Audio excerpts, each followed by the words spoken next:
네, 전해드린 것처럼 해외에서 K라면의 인기가 날로 높아지면서 K라면의 수출 날개를 달고 있습니다. 관련 내용 이인철 참좋은경기연구소장과 함께 자세히 짚어보도록 하겠습니다. 안녕하세요. 네, 앞서 보신 것처럼 월 기준으로 1억 달러, 우리 돈으로 1,470억 원을 돌파를 했습니다. 처음이라고 하는데 그렇게 되면은 1년으로 따지면 1조도 넘어가는 거 아닌가요? 11억 달러도 넘어가는 거니까? 맞습니다. 이게 라면 단가를 생각하셔야 돼요. 네. 라면 몇천 원이에요. 이거를 월간 1억 달러를 넘어섰다는 건 대단한 실적입니다. 1년 전에 비해서 50% 가까이 급성장했고요. 지난해가 역대 최대였습니다. 9억 5천만 달러 수출을 했는데 아마 이런 추세로라면 연내 11억 달러를 넘어서 10년 연속 사상 최대 실적을 갈아치울 것으로 예상이 됩니다. 네, 그런데 특히 볶음면의 인기가 그렇게 높다고요? 그러니까 K라면의 인기는 크게 세 가지예요. 우선 K드라마, K영화.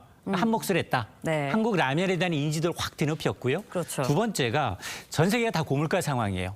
간편하게 한 끼 식사 대용할 수 있는 이 라면에 대한 수요가 더 커졌고 특히나 삼양식품의 이 불닭볶음면은 폭발적인 인기입니다. 앞서 영상에서 보셨지만 네. 외국인들 매운 거 먹으면서도 즐거워해요. 네. 이 매운맛 챌린지가 젊은층을 중심으로 해서 선풍적인 인기를 끌어서 이 불닭 브랜드만 100개국에 수출이 되고 있습니다. 그러다 보니 이제 만년 2위였거든요. 삼양식품이. 네.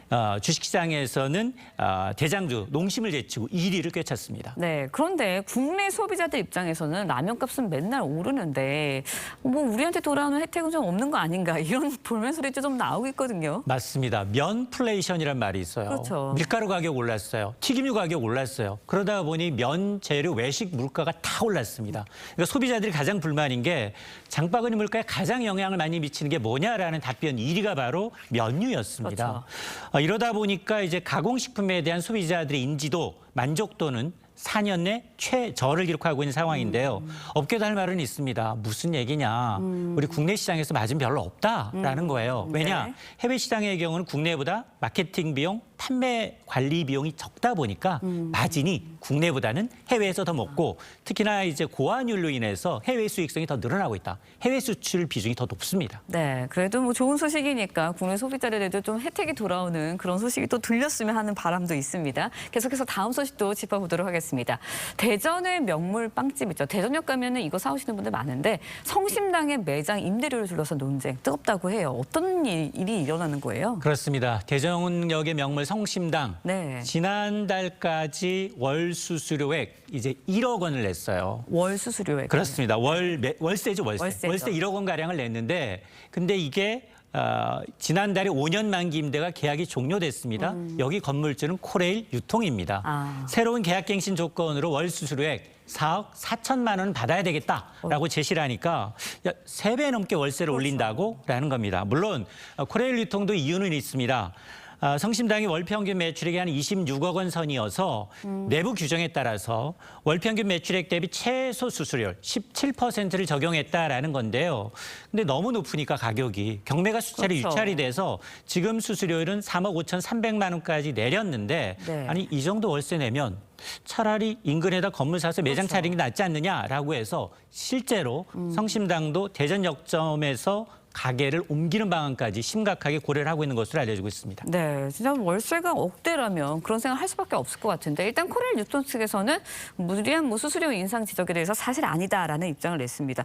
일각에서는 오히려 성심당이 그동안은 특혜를 입었다라는 이야기인데 이건 무슨 이야기인가요? 맞습니다. 이 성심당이 코레일과 첫 계약할 당시에는 네. 고정 임대로 내는 방식이었습니다. 근데 매출은 점점 늘어나는데 고정 임대로 내려고 이게 2021년 감사원이 특혜다. 라는 지적을 받은 겁니다. 그 이후에 이제 계약 조건이 네. 매출액 대비 수수료로 전환된 겁니다. 근데 5년 동안은 기존 계약이 유효하거든요. 그러다 보니 지난 4년 동안 기존 계약자의 합의에 따라서 입점 최저 수수료보다도 낮게 현저하게 적용이 돼 와서 근데 지난달 계약이 만료가 됐기 때문에 새로운 계약은 정상적으로 이제 규정대로 받겠다라는 건데요. 실제로 국정감사 재료를 보게 되면 2022년 기준 전국에 있는 역사안의 식품 매장 임대료 상위 10곳의 네. 수수료는 평균 31%가 넘습니다.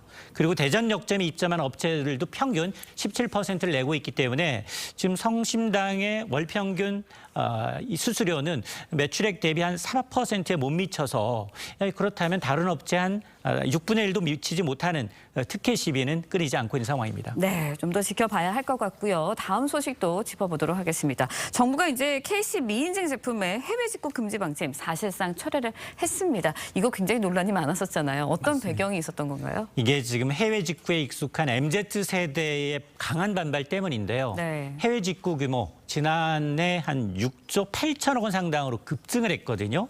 그런데 이 정부가 최근에 어린이 장난감 등 80개 제품에 대해서 이 KC 국가통합 인증 마크가 없으면 다음 달부터 수출을 전면 금지하겠다, 해외 직구를 금지하겠다라고 한 겁니다. 네. 자, 그러다 보니 아니 중국산 막으려고 지금 미국, 유럽산까지 전부 수출 통제하는 것이 아니냐, 해외 직구 차단하는 것이 아니냐라는 논란이 일었고요. 정치권까지 가세하니까 사흘 만에 혼선을 들어서 죄송하다라면서 이제 물러났는데 해외 직구를 원천적으로 차단한 것은 아니다라는 해명인데 네. 정부의 오락가락 졸속 정책이 국민의 혼란을 가중시켰다라는 비난을 면하기 어렵습니다. 네, 앞으로 또 어떻게 될지 좀 지켜봐야 할 것 같습니다. 지금까지 이인철 소장과 함께 경제 관련 이야기 나눠봤습니다. 오늘 말씀 고맙습니다.